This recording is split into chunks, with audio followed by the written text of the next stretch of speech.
दोस्तों नमस्कार। मैं डॉक्टर एम के शर्मा द अवेकनिंग कार्यक्रम में मैं आपका हार्दिक स्वागत करता हूं। दोस्तों, अभी अभी रिसेंटली हमने एक वीडियो चढ़ाया था जिसके अंदर एक स्ट्रीट डॉग जो कि रेक्टम कैंसर से पीड़ित था और उसको हमने रेकी करके हमने 30 दिन के अंदर उसको हमने ठीक कर दिया और आज वो बिल्कुल हेल्दी दौड़ रहा है, चल रहा है।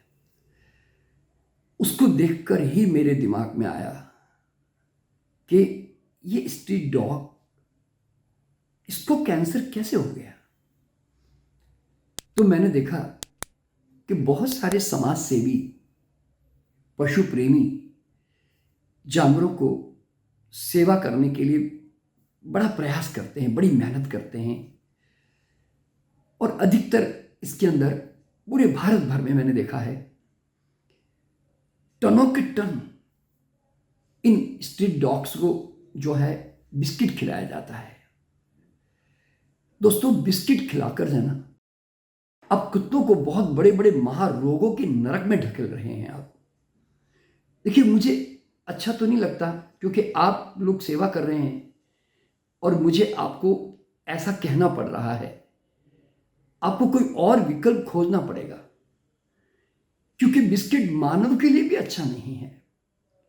मानव के अंदर भी जाकर उसको बहुत सारे नुकसान करता है क्योंकि ये मैदा, चीनी, डालडा, घी से बनता है और फिर उसके बाद में ये फ्राई होता है।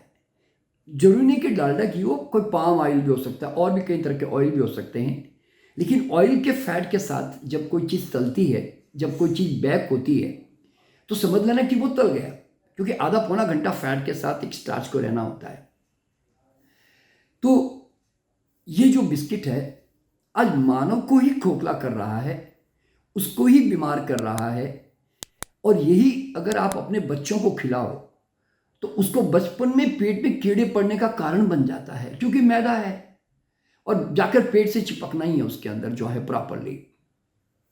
तो इसीलिए बिस्किट जो होते हैं ये चाहे आटे के भी बने हो, उससे कोई फर्क नहीं पड़ता। सवाल यहाँ पर क्या होता है कि बिस्किट जो है आज वो एक तला हुआ आहार है और जो बिस्किट आप आज बाजार से खरीद कर उसको दे रहे हो, वो बिस्किट के अंदर क्या क्या इंग्रेडिएंट होते हैं, वो इंग्रेडिएंट आप अगर ध्यान से उसके लेबल पर अगर आप पढ़ेंगे तो अधिकतर सारे बिस्किट में जो है अच्छी मात्रा में शुगर होती है।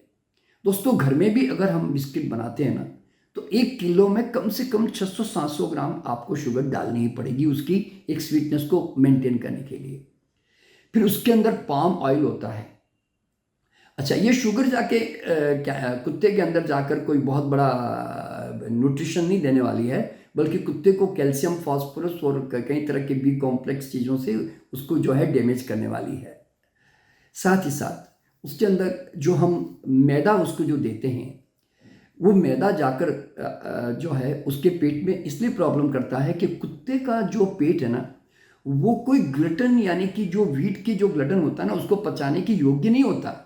ये गाय भैंसों के लिए अच्छा है, घोड़ों के लिए अच्छा है, लेकिन कुत्ते के लिए जिंदा रहना है तो ठीक ठाक है, यानी कि वो कोई हेल्दी फूड नहीं है कुत्ते के लिए। तो वो जाकर बॉडी में उसको और समस्या करता है और चूंकि मैदा है तो और समस्या करता है। फिर उसके अंदर पाम ऑयल होता है और उसके अंदर शुगर का सिरप होता है। फिर उसके अंदर सोडियम मेटाबिसल्फाइड होता है। फिर उसके अंदर अमोनियम होता है। फिर उसके अंदर बाइकार्बोनेट होता है। उसके अंदर सॉल्ट होता है। अब जानते हैं सॉल्ट जो है वो कोई कुत्ते की नीड नहीं है, लेकिन हम उनको किसी भी बहाने उसको हम भी दे देते हैं। फिर उसके अंदर स्टीम्ड मिल्क होता है। उसके अंदर लेसिथिन होता है। उसके अंदर फ्लेवरिंग एजेंट्स होते हैं। उसके अंदर टार्टरिक एसिड होती है। उसके अंदर डफ कंडीशनर होता है। उसके अंदर सिट्रिक एसिड्स होती हैं।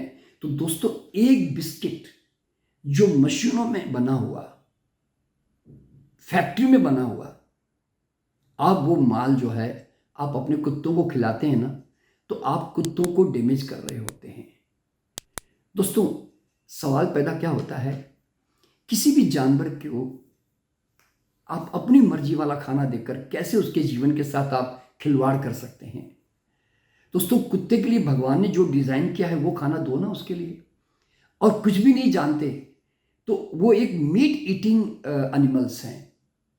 वैसे तो जानवरों को पालना अपने आप में एक बड़ी समस्या इसलिए है कि वेजिटेरियन लोगों के लिए, क्योंकि जो मीट ईटिंग एनिमल्स होते हैं हम उसको अपने घर में लाकर उसको फल ने, दलिया खिचड़ी ने, रोटी सब्जी ये सब उसको खिलाने की आदत डालते हैं। वो अब जिंदा रहना है तो वो तो खाएगा ही बेचारा, वो एक अलग बात है। तो इसीलिए कुत्तों को जो है कोशिश करें कि बिस्किट के बजाय आप घर की रोटी दे दें, आप घर का चावल दाल दे दें, यानी कि जो भी, या अगर आप नॉनवेज या मीट ईटर्स हैं तो आप उसको अंडे दे दें, आप उसको मीट दे दें। लेकिन प्लीज़ कुत्तों को जो है ना बिस्किट मत दीजिए। और ये जितने प्रोसेस जो पोडिग्रीन है, ये सब जो कई तरह के जो मशीन मेड, जो फैक्ट्री मेड जो आहार होते हैं ना, आप क्यों कुत्तों को देकर मारना चाहते हो? अब कुत्तों को सिंपल सहज जो खाना उनका है वो खाना देने की कोशिश करो ना। और अगर आप नहीं दे सकते तो पालो ही मत, मैं यूँ कहता हूँ। तो ये जितने समाज सेवी आज ये बिस्किट के बड़े बड़े थैले लेकर जो सुबह सुबह पहुँच जाते हैं और अपने कुत्तों के एरिया में, और उनको खिला खिला खिला कर, उनको नहीं मालूम कि बाद में वो उनको बड़े बड़े रोगों में धकेल धकेल कर फिर आप उनको एक प्रकार से टॉर्चर कर रहे होते हो आप। तो इसलिए ये सब प्लीज़ बंद करें। और मेरा सुझाव है कि आप इनके लिए कुछ और खाने का बंदोबस्त करें, आप स्टडी करें। देखिए, मैं तो कुत्ते का कोई बहुत बड़ा एक्सपर्ट नहीं हूँ, मैं तो कोई वेटरनरी डॉक्टर तो हूँ नहीं कि कुत्ते को क्या प्रॉपर खिलाना चाहिए। और हालांकि मेरे घर में मैंने भी डॉगी कई बार पाले हैं और उनको हमने फलों पे रखा है, दलिया खिचड़ी चावल इन सब सिंपल वेजिटेरियन आहार पे रखा है। और लेकिन फिर भी मैंने देखा है कि कुत्ता जिस खाने के लिए डिज़ाइंड नहीं है ना, वो खाना आज हम उनको खिला रहे हैं। कुत्ते के लिए एक और बहुत डेंजरस जो फूड है ना, वो है दूध। दोस्तों, दूध तो बचपन में गाय के बछड़े को भी नहीं पचेगा उसके दांत आने के बाद, यानी कि जब उसका वीनिंग पीरियड आ जाता है तो उसके लिए भी ठीक नहीं है, तो कुत्ते के लिए कहाँ से ठीक हो जाएगा। तो हम कुत्तों को जो है दूध पिलाते हैं, और जो कुत्ता दूध पीता है ना, तो जिस तरह मानव को दूध बहुत तंग करता है और बाद में जाकर बहुत बड़ी बड़ी बीमारियों में, कैंसर में भी धकेल सकता है ना, वैसे दूध जो है कुत्तों को भी कैंसर में धकेल सकता है, बता रहा हूँ मैं। क्योंकि बचपन के बाद उसके अंदर भी वो जूसेस नहीं होते जिससे कि वो दूध का पाचन कर सकें। तो इसीलिए प्लीज़ कुत्तों को जो है दूध से भी बचाइए, और दूध से हटकर आप जो दूसरी चीज़ें जो हम ग्रेन्स या मीट या एग्स वगैरह जो भी चीज़ें हैं जो सॉलिड है, वो सब चीज़ें आप उनको दे सकते हैं बड़े आराम से।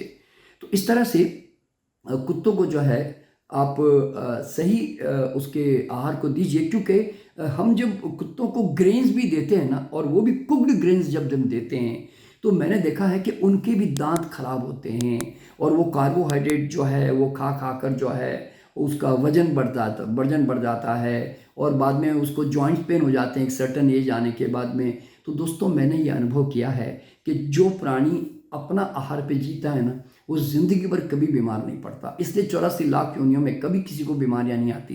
लेकिन जो जानवर, जो कुत्ता या गाय बिल्ली आदमी के पास पलता है ना, आदमी उसको अपने ढंग से खिलाने की कोशिश कर रहा है, तो उसके कारण जो है उसको भी मानव की तरह हजारों बीमारियों में जकड़ना पड़ रहा है।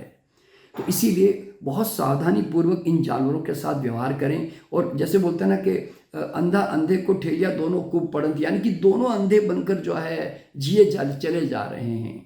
तो इसलिए ऐसा जीवन जीने का कोई मतलब नहीं है। तो इसलिए कम से कम जानवरों को तो प्लीज़ बख्श दो। अगर आप घर में पक्षी पालते हो तो पक्षी का जो खाना है वही तो देते हो ना आप कोई दूसरा खाना देते नहीं हो। तो कुत्तों को भी तो उनका खाना दो ना भाई, जो उनके लिए डिज़ाइंड है। ये मशीनों का खरीदा हुआ ये पोडिग्रीन है, ये कई तरह के जो आप बिस्किट खरीद के ले आते हो, तो इनसे क्यों इनको आप नुकसान कर रहे हो। तो ये सब वीडियो बनाने का जो मेरा मकसद है वो यही है कि जानवर भी जो है आदमियों की तरफ बीमार पड़े जा रहा है, और उसको भी तकलीफ देखनी पड़ती है। तो अगर आप थोड़ा सा जाग जाएंगे तो हो सकता है कि हमारे ये सारे बेचारे प्राणी जो है ना ये बच जाएंगे। बस यही कहने के लिए मैंने वीडियो बनाया। मैं बहुत बहुत आपको धन्यवाद देता हूँ इसको सुनने के लिए। मैं फिर आऊँगा एक नया वीडियो लेकर एक नए विषय के साथ।